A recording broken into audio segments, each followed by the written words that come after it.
The story of Spec Ops: The Line is the story of three soldiers. You play as Captain Martin Walker, leader of a Delta recon squad who's sent into Dubai after the city's been ravaged by these cataclysmic sandstorms.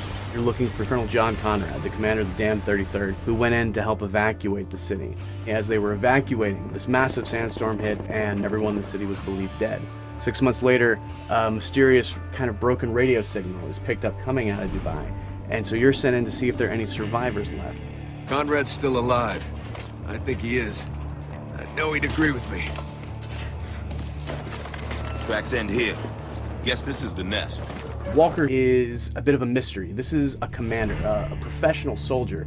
He has to keep this little bit of emotional distance from Lieutenant Adams and Sergeant Lugo, your squad mates, because he has to sometimes give them orders where they are going to possibly go to their death. Gotta be smart about this. Okay, rule's right there and I got a clean shot. You open fire now, the civilians are dead. Does that mean nothing to you? Lieutenant Adams is Walker's second in command. He is also the demolition expert and the heavy gunner for your squad. Sergeant Lugo, on the other hand, is a rookie. This is his first mission as a Delta operator. The relationship between him and Walker and him and Adams is going to be very different and evolve differently throughout the game. Christ, these soldiers were massacred. Nah, look how they're lined up. This was an execution. Colonel John Conrad is, in many ways, this larger-than-life soldier. This is a man who is both a brilliant strategist, but also the best example of a soldier that he can possibly be. Cover me! I'm reloading! The characters in Spec Ops are not static. These are not going to be the same people that you meet at the beginning of the game by the time you reach the end of the game. Begin.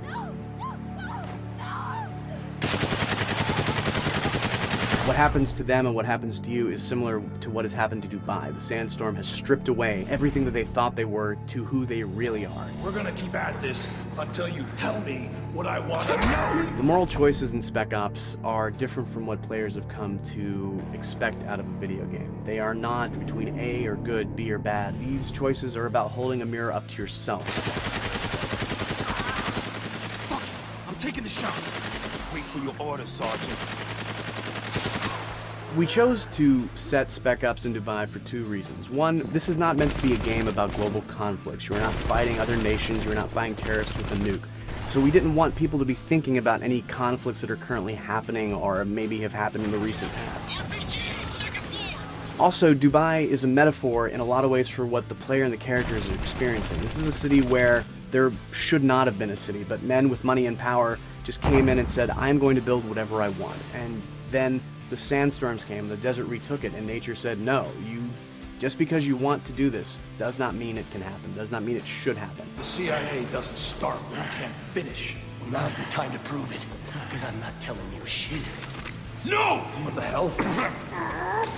The inspiration that we had was not necessarily to recreate a character from a movie or a book that necessarily people liked, but instead to create real characters that felt like they were actual people, soldiers that were with you on this journey and not just tools that you were giving orders to and commanding around a battlefield.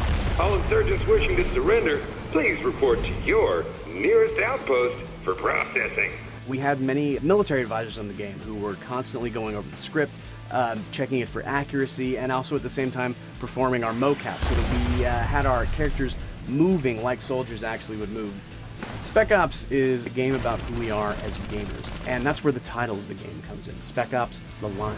That line between expectation and reality. Who these soldiers think they are and who they actually are. Who we as gamers think we are when we choose a game, and ultimately who we actually are as we play that game.